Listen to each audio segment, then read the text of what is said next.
আমি আপনাদের সামনে সূরাতুল বাকারার 254 নম্বর আয়াত তেলাওয়াত করেছি। কোন সূরা? সূরাতুল বাকারা। কোরআনুল কারীমের মধ্যে আল্লাহ তাআলা রব্বুল আলামিন 114টি সূরা আল্লাহ তাআলা রব্বুল আলামিন দিয়েছেন এই কোরআনে।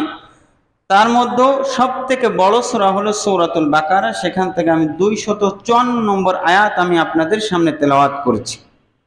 বিফাদলিল্লাহি তাআলা আল্লাহ তাআলা রব্বুল আলামিন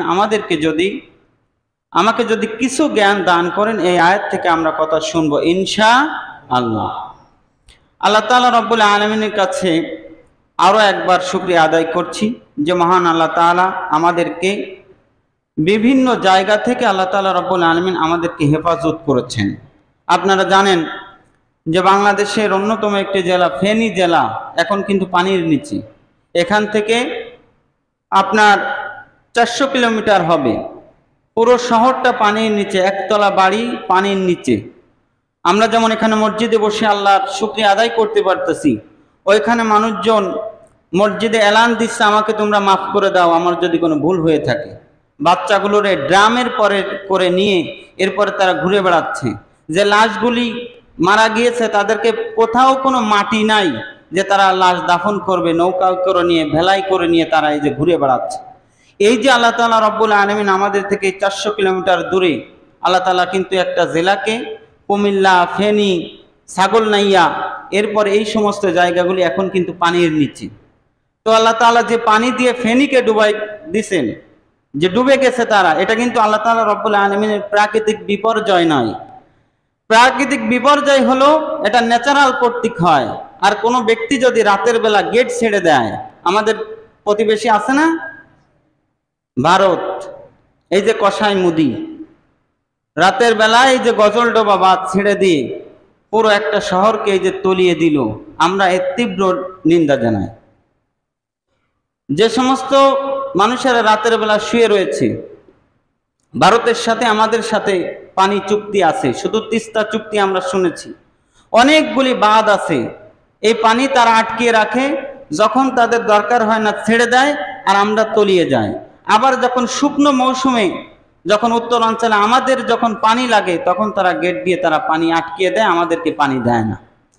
সুতরাং বন্ধুও চিনতে হবে, আল্লাহ বলছেন যে শত্রুও চিনতে হবে। যারা মনে করে যে আমাদের প্রতিবেশী রাষ্ট্র ভারত বন্ধু, তারা, মাওলানা ভাসানী বলেছিলেন, তিনি 1934 সালে বলেছিলেন, যে ব্যক্তি জানবে যে ভারত আসলে আমাদের শত্রু, এই ব্যক্তি হলো বাংলাদেশের প্রকৃত একজন মুক্তিযোদ্ধা। সুতরাং এই যে যারা আমাদেরকে রাতের বেলা আমাদের শহরগুলোকে তলিয়ে দিয়ে সেখানে বাচ্চা নিয়ে মানুষ কি নিদারুণ কষ্টে আছে, এটা যারা দেখেছেন তারা বুঝতে পারতেছেন, যারা দেখেন নাই তারা কল্পনাও করতে পারবেন না। স্পিড বোট দিয়ে স্রোতের যে পানি, এই স্রোতের পানি এত বেগে আসতেছে, স্পিড বোট ছাড়া নৌকা দিয়ে উদ্ধার কাজ করা যাচ্ছে না। তাহলে আল্লাহ তাআলা রব্বুল আলামিন আমাদেরকে এর থেকে হেফাজত করেছেন না? এজন্য আরো একবার শুকরিয়া আদায় করছি, বলি আলহামদুলিল্লাহ। আমরা তাদের জন্য দোয়া করি যে আল্লাহ তাআলা রব্বুল আলামিন তাদের জন্য উত্তম ফায়সালা দান করেন। কারণ আল্লাহ তাআলা রব্বুল আলামিন প্রত্যেক জাতিকে আল্লাহ তাআলা পরীক্ষায় ফেলেন, দুঃখ কষ্ট দিয়েও পরীক্ষায় ফেলেন, আবার এই দুঃখ কষ্ট ছাড়াও সুখ দিয়েও আল্লাহ তাআলা পরীক্ষা করেন। ওয়ালানাবলুওয়ান্নাকুম বিশাইইম মিনাল খাউফি ওয়াল জুই ওয়া নাকসিম মিনাল আমওয়াল। আল্লাহ বলছেন যে তোমাদের সবাইকে আমি পরীক্ষা করব। ওয়ালানাবলুওয়ান্নাকুম, নুনে তাকিদ দিয়ে আল্লাহ বলছেন যে অবশ্যই তোমাদেরকে পরীক্ষা করব। বিশাইইম মিনাল খাউফ, তোমাদেরকে আমি পরীক্ষা করব ভয় দিয়া। যেমন আজ থেকে দ্বিতীয় স্বাধীনতার আগে আমরা অনেকেই ভয়ে ছিলাম, কোন সময় না জানি আমাদেরকে কোন অপরাধের কারণে পুলিশ এসে আমাদেরকে ধরে নিয়ে যায়। যদি দেশ স্বাধীন না হতো আমারও আয়নাঘরে রাখা হতো। তো এই সমস্ত আলেমরা আমরা সব সময় ভয়ে ছিলাম, না জানি কোন সময় এসে পুলিশ এসে উঠায় নিয়ে যায়। তো এই যে ভয়, এটা দিয়েও আল্লাহ তাআলা পরীক্ষা করেন। এরপর ওয়াল জু, আল্লাহ বলছেন তোমাদেরকে আমি ক্ষুধা দিয়ে পরীক্ষা করি। খোদার যে যন্ত্রণা, এটা দিয়ে আমি আল্লাহ তাআলা রব্বুল আলামিন আমি তোমাদেরকে পরীক্ষা করি। ফসল তুমি ফলিয়েছো, এই ফসল তুমি কেটে ঘরে উঠাবা, এর কোনো নিশ্চয়তা আছে নাই। এই যে ফেনীর লোকজনেরা সেখানে মহিষের উপর মহিষ, শত শত মহিষ বাড়ির চোখের সামনে দেখতেছে ভেসে চলে যাচ্ছে। এই যে তার যে রিজিক, ফসলগুলি লাগিয়েছে, দেখতেছে যে পানি এসে সব ভাসিয়ে নিয়ে যাচ্ছে। এই যে চোখের সামনে দেখা, আল্লাহ বলছেন যে তোমাদেরকে আমি ক্ষুধা দিয়ে, দারিদ্রতা দিয়ে আমি আল্লাহ তাআলা তোমাদেরকে পরীক্ষা করব। আমল, সম্পদ দেব, আবার সম্পদ তোমাদের কাছ থেকে আমি নিয়ে নিব। সব অবস্থায় তোমরা কি পড়বা? আল্লাযীনা ইযা আসাবাতহুম মুসিবা ক্বালু ইন্না লিল্লাহি ওয়া ইন্না ইলাইহি রাজিউন। আল্লাহ বলছেন যে যে অবস্থায় থাকো না কেন, যদি বিপদ কোনো সময় চলে আসে তখন পড়বা ইন্না লিল্লাহি ওয়া ইন্না ইলাইহি রাজিউন। এটা আমরা শুধু জানি যে মানুষ যখন মারা যায় তখন বোধহয় পড়তে হয়। আল্লাহ বলছেন না, আল্লাযীনা ইযা আসাবাতহুম মুসিবা, যখন কোনো বিপদ তোমাকে স্পর্শ করে, যে কোনো বিপদ যদি তোমাকে স্পর্শ করে, তোমার কিছু হারিয়ে গিয়েছে, তুমি খুঁজে পাচ্ছ না, তুমি পড়ো ইন্না লিল্লাহি ওয়া ইন্না ইলাইহি রাজিউন। এই বাক্য বলে যদি তুমি খোঁজা শুরু করে দেও, রাসূলুল্লাহ সাল্লাল্লাহু আলাইহি ওয়াসাল্লাম বলেছেন আশা করা যায় বস্তুটি তুমি পেয়ে যেতে পারো। তাহলে যে কোনো মুসিবতে আমাদেরকে কি পড়তে হবে? ইন্না লিল্লাহি ওয়া ইন্না ইলাইহি রাজিউন। আল্লাহ বলছেন যে যে কোনো মুসিবতেই তোমরা পড়বা ইন্না লিল্লাহ, কারণ আমরা আল্লাহর কাছ থেকে এসেছি। আবার কোথায় যাইতে হবে? আল্লাহর কাছ থেকে। এজন্য যে আল্লাহ তাআলা যে পরীক্ষাগুলো করেন, এটা অনেক সময় আল্লাহ তাআলা রব্বুল আলামিন দেখেন যে পরীক্ষায় ফেলে এই বান্দা অনুগত কিনা, বান্দা আমার আছে কিনা, বান্দা কি আমার থেকে দূরে সরে গেল কিনা।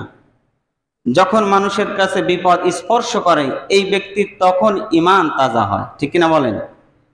যখন বিপদ আসে এই ব্যক্তির ঈমান আছে কি নাই এটা তখন বোঝা যায়। হযরত তালহা রাদিয়াল্লাহু তাআলা আনহু, তিনি বাইরে ছিলেন, তিনি যখন ঘরে আসলেন, ঘরে আসার পরে তার স্ত্রী, তার সন্তানটি মারা গেল।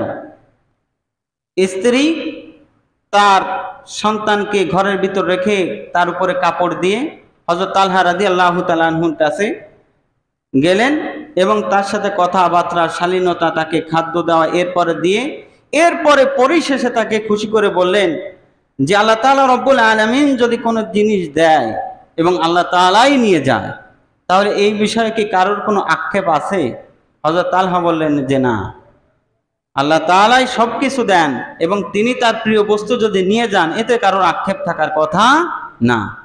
উম্মে সালামা রাদিয়াল্লাহু তাআলা আনহু বললেন যে আপনার প্রিয় সন্তান আল্লাহ তাআলা তাকে নিয়ে গিয়েছেন, ইন্তেকাল করেছে, মারা গিয়েছে, এ বিষয়ে আপনার পদক্ষেপ কি? তখন বললে যে এতক্ষণ পরে তুমি বলতেছো। তো উম্মে সালামা রাদিয়াল্লাহু তাআলা আনহা বললেন যে আমি দেখতেছিলাম যে আল্লাহর উপর তাওয়াক্কুলটা আপনার কত। তখন তিনি বললেন ইন্না লিল্লাহি ওয়া ইন্না ইলাইহি রাজিউন, আমরা আল্লাহর জন্য এখানে এসেছি এবং আল্লাহর কাছেই আমরা ফিরে যাব। তিনি এই যে সন্তান মারা যাওয়ার পরে তিনি এক বিন্দু চোখের পানি তখন ফেললেন না। যখন কবর দেওয়া শেষ হয়ে গেল তখন চোখের পানিটা তিনি ছেড়ে দিলেন। উম্মে সালামা রাদিয়াল্লাহু তাআলা বিলাপ করলেন না। আমাদের সমাজের মধ্যে আছে না, কেউ যদি মারা যায় রাসূলুল্লাহ সাল্লাল্লাহু আলাইহি ওয়াসাল্লাম বিলাপ করতে নিষেধ করেছেন, কাপড় ছিঁড়া, এরপরে চুল দিয়ে মাথা মাটিতে লাফালাফি করা, এই যে যেগুলো করে রাসূলুল্লাহ সাল্লাল্লাহু আলাইহি ওয়াসাল্লাম বলেছেন মানুষ যদি মারা যায়, এই মারা যাওয়ার পরে কোনো ব্যক্তি যদি বিলাপ করে কান্না করে তখন এই ব্যক্তির কবরে তার জন্য শাস্তি দেওয়া হয়। রাসূলুল্লাহ সাল্লাল্লাহু আলাইহি ওয়াসাল্লামের সন্তান যখন ইব্রাহিম মারা গেল, রাসূল সাল্লাল্লাহু আলাইহি ওয়াসাল্লাম কবরে রেখে তিনি উঠে তার চোখ দিয়ে পানি পড়তেছে। তো সাহাবারা বলছেন ইয়া রাসূলুল্লাহ আপনি কাঁদতেছেন? তো রাসূলুল্লাহ সাল্লাল্লাহু আলাইহি ওয়াসাল্লাম আমি তো কাঁদতেছি না, আমি বিলাপ করতেছি না, আমার চোখ দিয়ে আমার সন্তানের জন্য অটই পানি চলে আসতেছে, এটা করা জায়েজ আছে। কিন্তু বিলাপ করা যে আমার সব শেষ হয়ে গেল, আমার আর কিছু নাই, আল্লাহ তাআলা আমাকে ছাড়া আর কাউকে চোখে দেখে না, এটা বলা যাবে না। এজন্য যে কোনো বিপদের অবস্থায় আমরা পড়ি না কেন, সর্ব অবস্থায় আমাদেরকে আল্লাহর উপরে রুজু হতে হবে, তাওয়াক্কুল করতে হবে আল্লাহর উপরে। হতে পারে দুনিয়ার কোনো বিপদ দিয়ে আল্লাহ তাআলা রব্বুল আলামিন আমাকে আখিরাতের বড় কোনো বিপদ থেকে আল্লাহ তাআলা রক্ষা করতে পারেন কি পারেন না? রাসূল সাল্লাল্লাহু আলাইহি ওয়াসাল্লাম বলেছেন মুমিনের বিষয়টা বড়ই চমৎকার। যখন মুমিনের পায়ে কাঁটা বিঁধে অথবা যখন তাকে দুঃখ কষ্ট স্পর্শ করে এই ব্যক্তি তখন ধৈর্য ধারণ করে। এই ধৈর্য ধারণ করলে আল্লাহ পাক রব্বুল আলামিন খুশি হয়ে যান। এই যে তার পায়ে কাঁটা বিঁধলো, সে যে কষ্ট পেল আর ধৈর্য ধরলো, এজন্য আল্লাহ পাক রব্বুল আলামিন আখিরাতে তাকে পুরস্কৃত করবেন। যারা মুমিন হবে, যারা আখিরাতে বিশ্বাসী হবে, তাদের যদি দুনিয়ায় কোনো কষ্ট হয়, এ কষ্ট মেনে নিয়ে যদি আল্লাহর উপরে তাওয়াক্কুল করে, আল্লাহ তাআলা রব্বুল আলামিন দুনিয়ার এই বিপদ দিয়ে আখিরাতে তাকে জান্নাতও দিতে পারেন। তাহলে বিপদ যখন আমাদের কাছে আসবে, আমাদেরকে ধৈর্য ধারণ করতে হবে। কথা বুঝতে পারতেছেন? আমি আপনাদের সামনে যে আয়াত তেলাওয়াত করেছি, আল্লাহ তাআলা রব্বুল আলামিন কোরআনুল কারীমের মধ্যে